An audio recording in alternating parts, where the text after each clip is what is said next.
welcome all to the course of Data Communication and Networking B 7th semester Electronics and Communication Engineering. Today we are going to start a new unit called as a network layer. So first of all, let's define a network layer. So what is the objective of this network layer?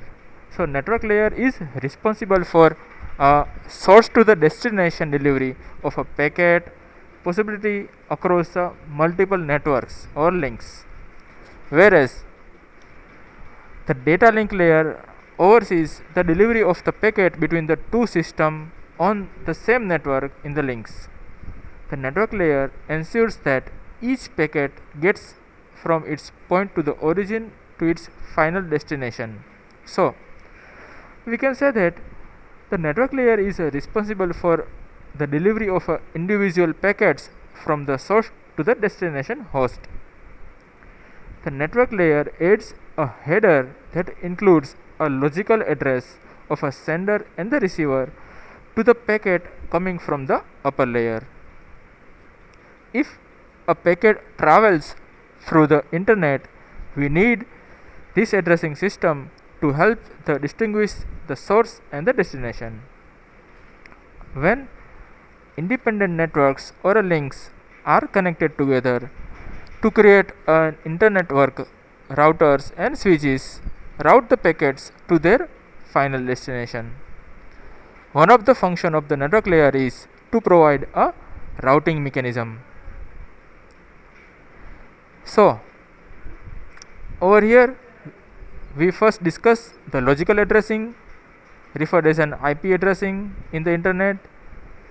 We then discuss the main as well as some auxiliary protocols that are responsible for controlling the delivery of a packet from its source to its destination.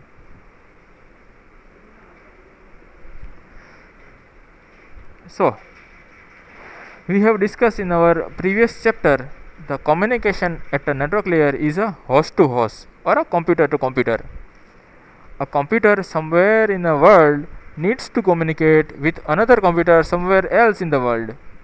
Usually computer communicate through the internet. The packet transmitted by the sending computer by passing through the several lanes or WANs before reaching its destination computer. For this level of communication, we need a global addressing scheme. We call this as a logical addressing. Today, we use a term IP address to mean a logical address in a network layer of a TCP/IP protocol suite. The internet address are 32 bits in length. This gives us a maximum of 2 raised to 32 addresses. These addresses are referred to as a IP version 4 or IPv4 addresses, or simply an IP addresses if there is no confusion.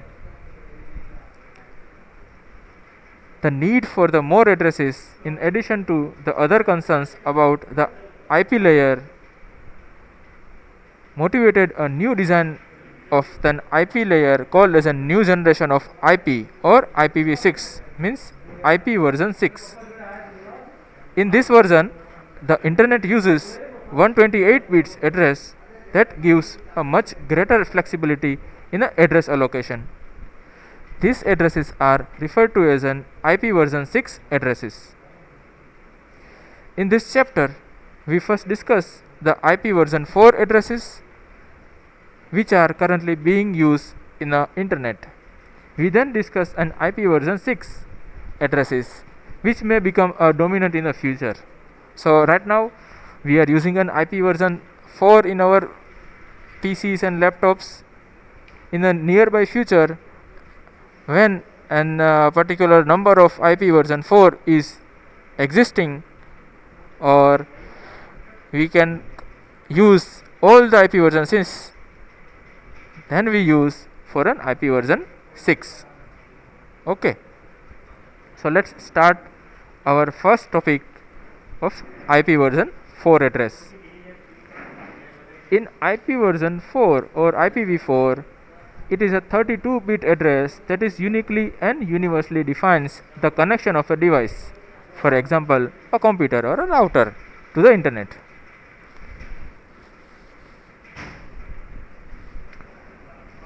Over here, we are going to discuss following topics in the IP version 4: our address space, different type of notations, class full and classless addressing, and lastly, a NAT, network address translation. In IP version 4, addresses are unique. They are unique in the sense that each address defines one and only one connection to the internet. Two devices on the internet can never have a same addresses at the same time. We will see later that by using some strategies, and addresses may be assigned to the device for a time of the period and then taken away and assigned to the another device. On the other hand, if a device operating at the network layer has an M connection to the internet, it needs to have an M addresses. We will see that a router is such as a device. Our IP addresses are universal in the sense that the addressing system must be accepted by any host that wants to communicate with the another computer in the internet. So we know that the IP version 4 has a 32 bits long, and we can say that an IP version 4 addresses are unique and universal. So what are the address space in our IP4? The protocols such as IPv4 that defines the addresses that has an address space. An address space is the total number of addresses used by the protocol. If a protocol uses an n bits to define an address, the address space is 2 raised to n, because each bit have a two different value, just like 0 and 1, and n bits can have 2 raised to n values. Fine. So IPv4 uses a 32-bit addresses, which means that the address space is 2 raised to 32, or you can say that 4294.967.296, which is more than 4 billion. This means that theoretically, if there were no restriction, more than 4 billion devices could be connected to the internet. We will see shortly that the actual number is much less because the restriction imposed on the addresses. So you can see that the address space of an IPv4 is 2 raised to 34 and nearly or more than 4 million. Notations. So how we can write our address in which form is called as a notation. There are two prevalent notation to show an IPv4 addresses: a binary notation and a dotted decimal notation. In the binary notation, an IPv4 address is displayed as 32 bits. As you can see this, there is a 32 digits over here. Each octet is often referred as a byte. So it is a common to hear then IPv4 address referred to as an 32-bit address or a 4-byte address. Over here 4 byte, 1, 2, 3 and 4 byte address. The following is example of IPv4 in a binary notation. Fine. So it is a one example of binary notation. Second is a dotted decimal notation. To make an IPv4 address more compact and easier to read, our internet addresses are usually written in a decimal form with a decimal point dot separating the bytes. The following is the dotted decimal notation for our above addresses. Fine. So in a byte, a particular value displays its decimal value. So 128, we can say that 1 following in 7 zeros. 11 is written over here, 3 is written over here, and 31 is like this.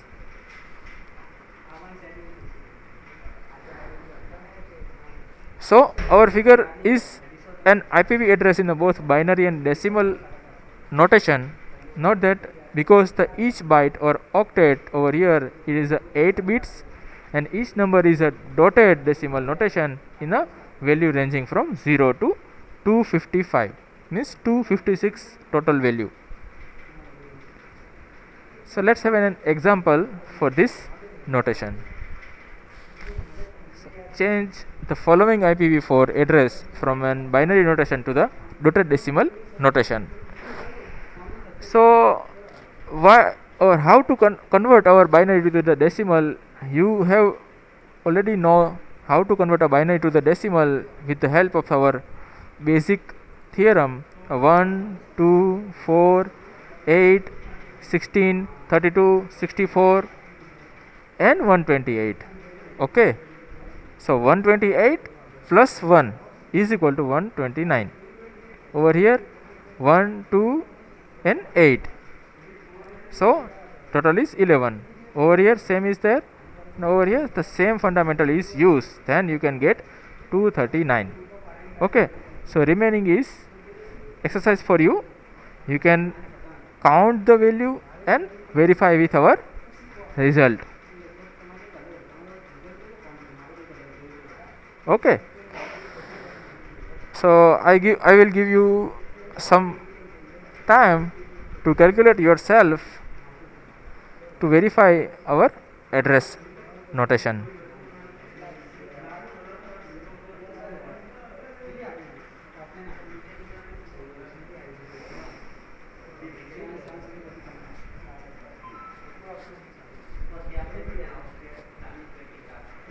Okay, hope you have a same answer as written over here. So let's go ahead. Example number 2. Change the following IPv4 address from the dotted decimal notation to the binary notation. A reverse procedure of our previous case. So 111, how we can write 1, 2, 4, 8, 16, 32, 64 and 128 format. You put the ones in a given digits and make a sum which is equal to 111. So it is another exercise for you.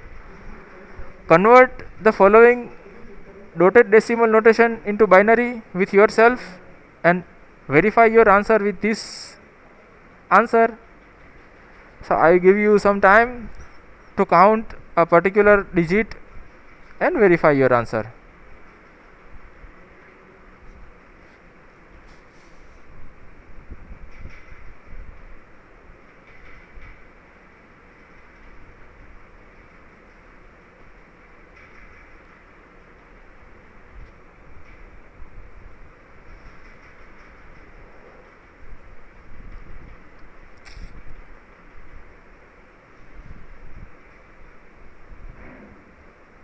Okay, hope you have correct answers.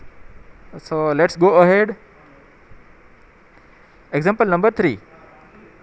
Find an error, if any, in the following IPv4 addresses 1, 2, 3 and 4. So let's solve the example. In the first, an extra 0 is there. So if we remove this 0, there is nothing change in our address. So do not write a 0 in a preceding manner or a leading 0. Okay, in the second, over here 1, 2, 3, 4 and 5, as our condition only 4 octet is required. So over here there is a more than 4 numbers are there, so it is invalid.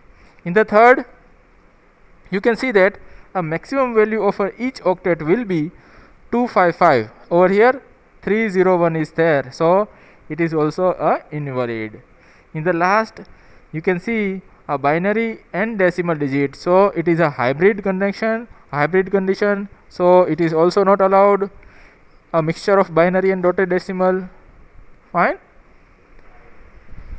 Okay, now next point is class full addressing. Our IPv4 addressing, at its inception, it is used the concept of classes. This architecture is called a class full addressing. Although this scheme is becoming obsolete, we briefly discuss this here to show the rationale behind the classless addressing. Means a classful addressing is used to define a classless addressing or the fundamental of the classless addressing. In the classful addressing, the addresses are space is divided into the 5 classes, as you can see over here: A, B, C, D and E. Each classes occupies some part of the address space. Fine. So we can find the class of the address when a given address is in a binary notation or a dotted decimal notation. If the address is given in a binary notation, the first few bits are immediately tell us the class of the addresses. If the address is given in the decimal dotted notation, the first byte defines the class. Both methods are shown in this figure.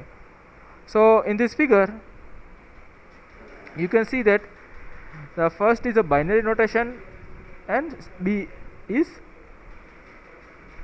dotted decimal notation. In the binary, a first byte should be 0 for a class A, 10 for class B, 110 for class C, 1110 for class D and 111 for class E. As it is in a dotted decimal notation, first byte is contains a 0 to 127 for a class A, 128 to 191 for class B, 192 to 223 for a class C and 224 to 239 for a class D and finally 240 to 255 for a class E. To understand it better way, let's have an example. Find the classes of each address. As you can see over here, as per our this fundamental figure or fundamental table, you see that first is 0, so we can say that it is in this criteria, so it is a class A. So first is 0, so it is class A. In the second, you see that first few bits or first few bytes are 110. 110 will fall in this category of class C, so our address will be class C. Fine. You also see that there is a 4 byte construction of our address, so a 4 byte construction should be required to make this address. Fine. In the third, a 14 will be covered in which class? Yes, 14 will be covered over here, class A. So it will be class A. 252 will be covered in which class? Try it yourself, then I will tell you. Yes, class E. Very good. So it will cover in this class E. Fine.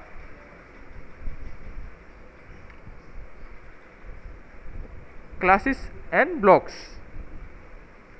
One problem with a classful addressing is that each class is divided into the fixed number of blocks, with each block having a fixed size as shown in this table.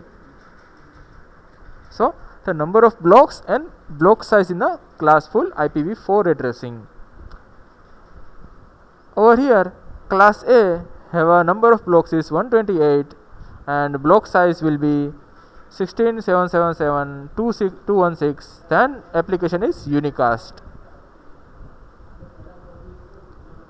Class B have a number of blocks have a 16,384 block size will be 653,536, a unicast application. You know the unicast, multicast and other parameters very deeply in the previous session. In the class C, the number of block is 2097152 and the block size will be 256 and it will be unicast. Class D, the number of blocks is 1 and the block size will be 268,435,456. A multicast application is there. In class E, have a same, but the application is reserved.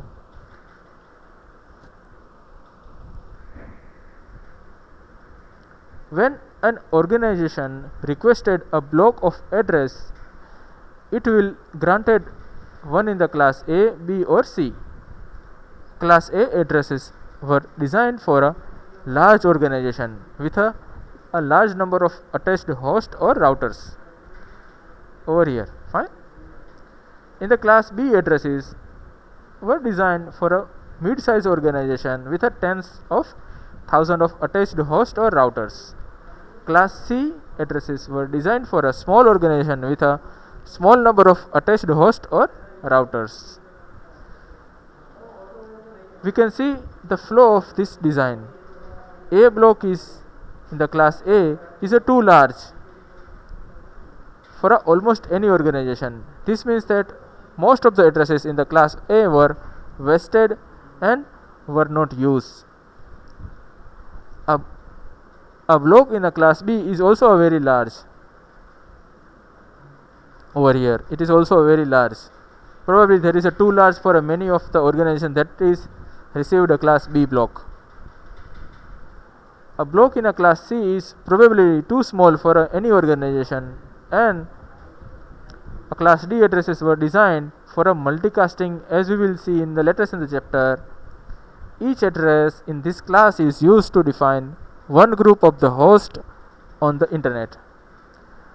The Internet Authority wrongly predicted a need of 268,435,456 groups. This never happened and many addresses were wasted here too. And lastly, class E addresses were reserved for a future use. Only a few were used, resulting in another waste of an address. So we can say that in the class full addressing, a large part of the available addresses were wasted. So how to overcome this problem? So let's see about a net ID and host ID. In the class full addressing, the IP addresses in the class A, B or C is divided into the net ID or host ID. These parts are varying in length depending on the class of the address. Our figure shows the sum net ID and host ID bytes. The net ID is in color and host ID in a white.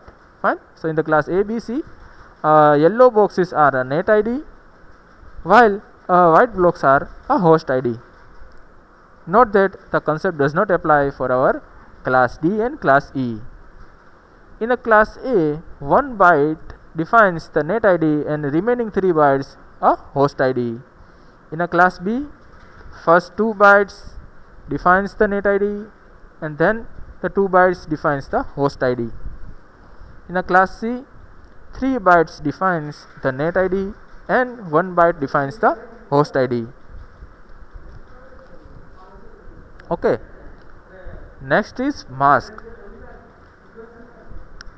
Although the length of the net ID and host ID is predetermined in a class full addressing, we are also use a mask called a default mask, a 32-bit number made of contiguous ones followed by its contiguous 0. The mask of the class A, B and C were shown in this table. The concept does not apply to class D and E.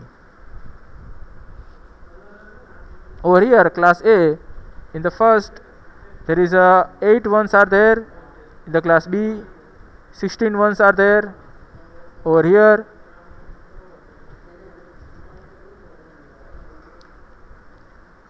Fine. So you just see how many ones are there in class A, B and C. It is very similar to our host ID. Okay, decimal order will be 255, 255, 255. Over here 3255 are there, then 0.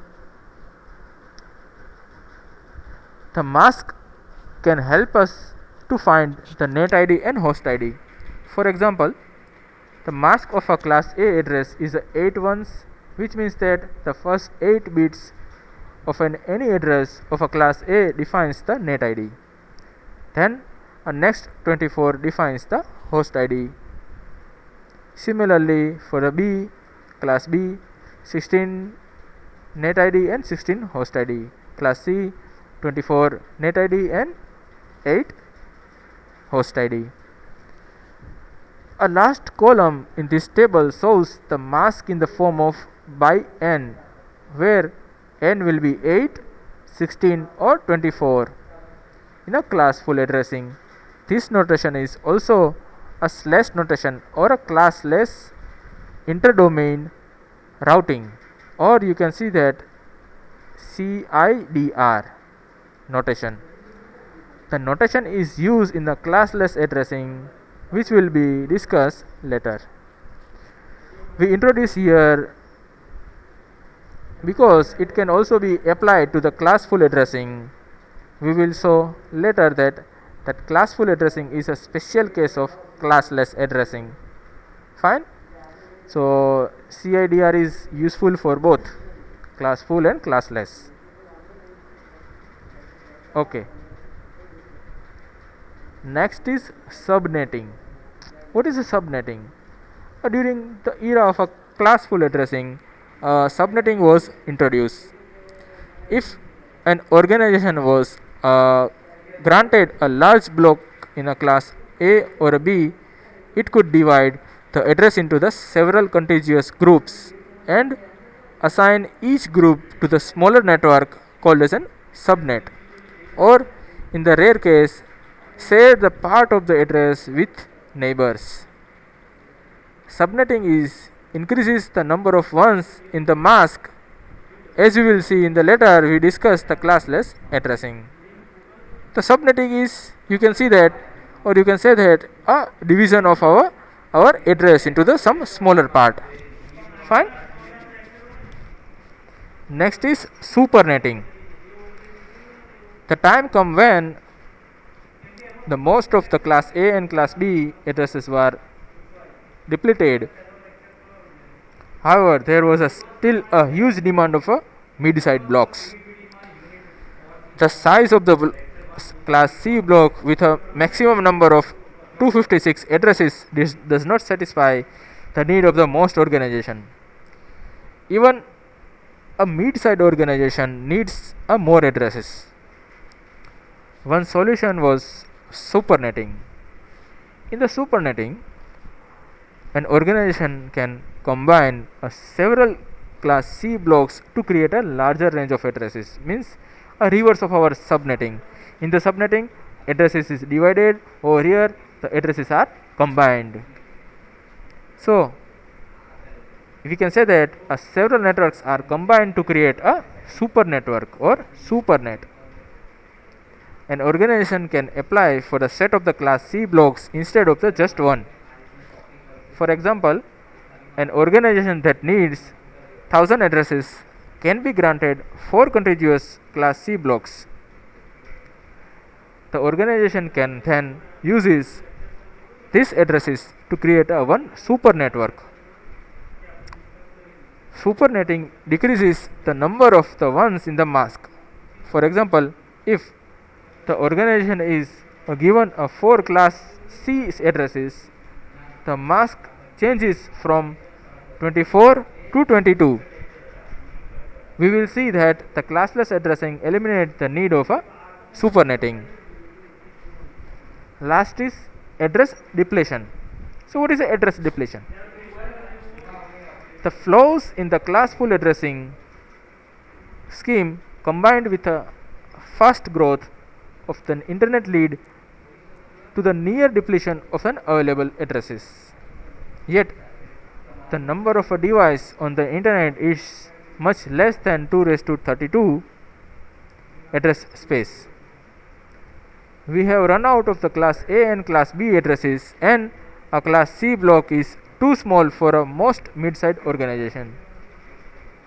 One solution is that elevated the problem in the idea of the classless addressing.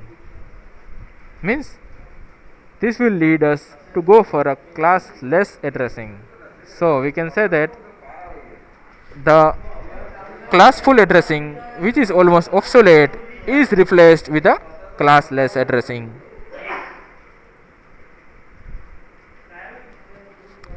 Okay, so I think it is the end of our session. So let's revise our session with short time. So we start our session from IPv4 addresses, a 32-bit address we have seen, and how much bits a particular IPv4 have. It is a unique and a universal. Address space is 2 raised to 32. Two notation we have seen, binary and dotted decimal notation. We have seen an example for the same. We have also verified the error in our IPv4. Then we have seen a class full addressing called as an A, B, C and D. With this yellow is a host ID, sorry, net ID. Then white is a host ID. Class A, B, C, D and E classification in a binary and dotted decimal notation. Then blocks and classes of an each class. Then net ID and host ID as we have seen. Last, the masking in the different class A, B and C. It is not applied for a D and E. Subnetting, supernetting and address depletion. Fine. And lastly, the need for a classless addressing. The classless addressing will be covered in the next session.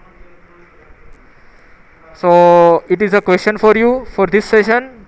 Write down in your notebook and send back it to me as per the given direction.